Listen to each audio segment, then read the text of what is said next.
Hey friends, welcome back to another episode. So I'm starting up a new series. This series is basically anyone talking about different challenges that you may face in businesses, and this is purely based on my experience that I've gone through over the last 10 years or so of running different businesses and failing and succeeding or facing different challenges.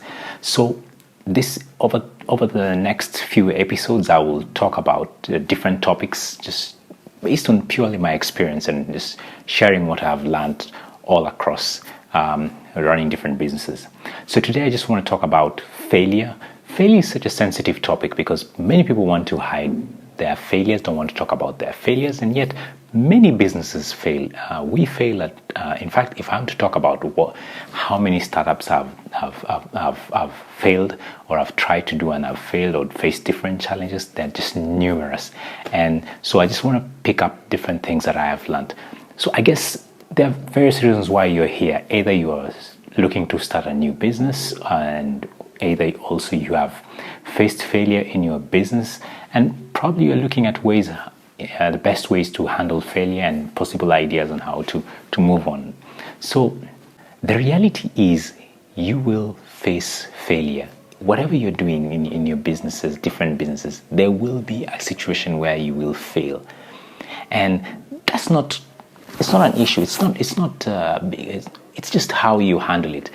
I think a famous story that comes to my mind is Thomas Edison, who invented the light bulb. You're all familiar with his story, where he found 10,000 ways. I mean, he did 10,000 experiments, eventually finding a way in terms of how to light the light bulb, which we now use all across the world. But if he had given up because of one way or another, then probably would not be having a light bulb right now. So in his way, he's just said that I found 10,000 ways that did not work when trying to invent getting the light bulb to work.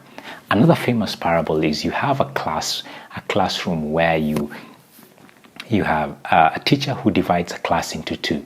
It's a pottery class in essence, trying to make a pot. So on one side, he gives a student one day or one chance to make a pot. The other side, he gives them 30 chances to try to come up with the best pot. I guess at the end of it, who came up with the best pot?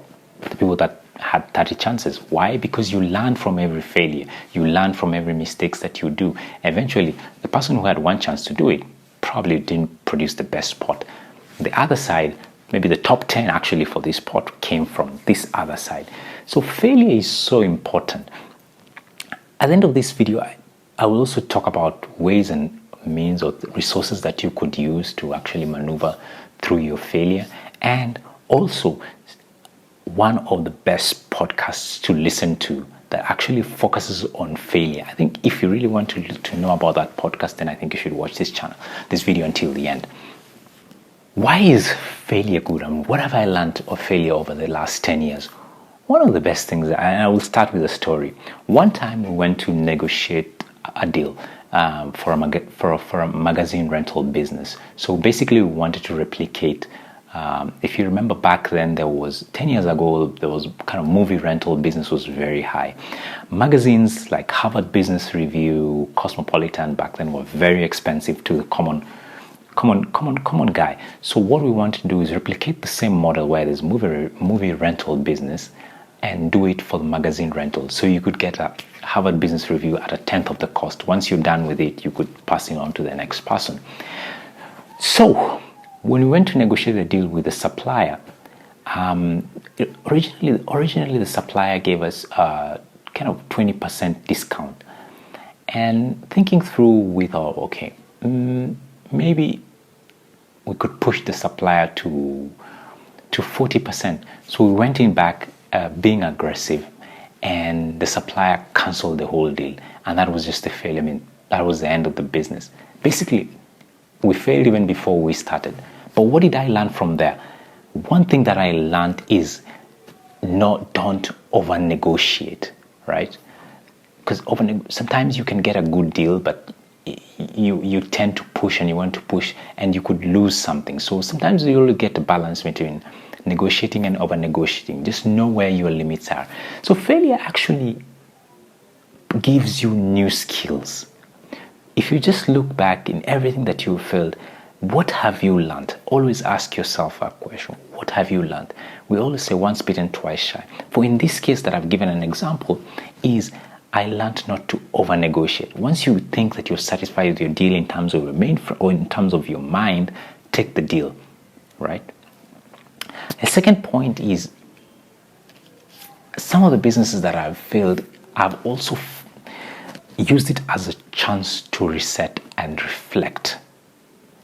Because you could get overwhelmed. You have so much pressure on running a particular or starting a particular business, and you fail, but you never take a step back to actually reset before starting something. Use it as a way to tell your mind, hey, this is a new clean sheet. As you're starting your business, what have I learned? Can I reset?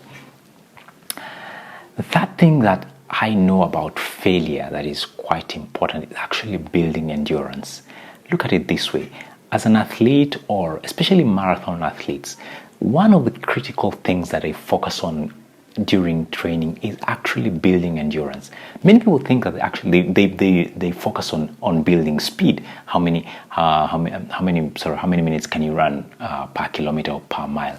Wrong. It's actually building endurance, and failure helps you to build endurance, because every time you fall down, you wake up. Every time you face an obstacle or whatever the case, how can you strengthen your mind to actually overcome such things? So if you look at it from that perspective, failure has taught me one thing, that it helps me to build my endurance, helps me to build my mental capacity, so that once I get the next challenge, I can be able to surmount that particular challenge. And always remember to look at it from an athlete perspective or from a sport perspective. They train to build their endurance and perfect their skill. Here's another good example of what failure has taught me. No matter how many times you fail, remember that you become a pro in whatever you're doing. Look at it this way. You have two students in a classroom. Again, I like giving a good example of students. So one student is given a chance to get the experiment right? Both of you are given the experiment. One student gets the question or the experiment in one go. The other student gets the experiment after trying 10 times to make it work. Who will have a deeper understanding of the topic?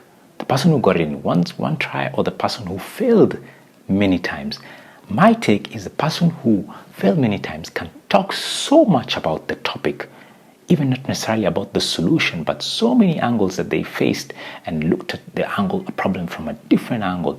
So at the end of the day, you are actually becoming an authority in that angle. In fact, many people listen to people who have failed in that topic. If someone comes to me and says, hey, I want to try a business of doing A, B, C, D, I can tell them I have failed in that business because I failed because of 1, 2, 3. Sometimes we tend to focus on success, but I believe many people actually listen to people who have failed because they have reasons or pitfalls that you should avoid when you're starting that particular business. So how do you handle failure? I just compare it to rising of the phoenix among the ashes, right? So the critical thing is, how can you shape up your mind to be positive? Because if you approach failure with a negative thought, then you never rise up. But if you approach failure with a positive mentality, in a way in how to reset, that's one good way in terms of, it reminds me of a story. One story that one time I was doing a pitch to a huge client. And I remember I had prepared my slide deck and everything was ready to go for the meeting. And then once I was in the meeting, I don't know what happened, but somehow I froze. I couldn't go through the presentation as I had planned. And I just got overwhelmed, and suddenly I felt like I just couldn't talk. What did I do? I walked out of the meeting room, left everyone hanging. Then in 2 minutes, or I think not 2 minutes, maybe 10 minutes, came back and just reset and continued doing the presentation. At the end of the meeting, the CEO walked up to me and said, Alfred, you did one great thing. You avoided failure by actually rising up. So you fell on the ground, but you picked up yourself and came back and redeemed yourself. And for that reason, I'm going to give you the license or the deal that you're looking for.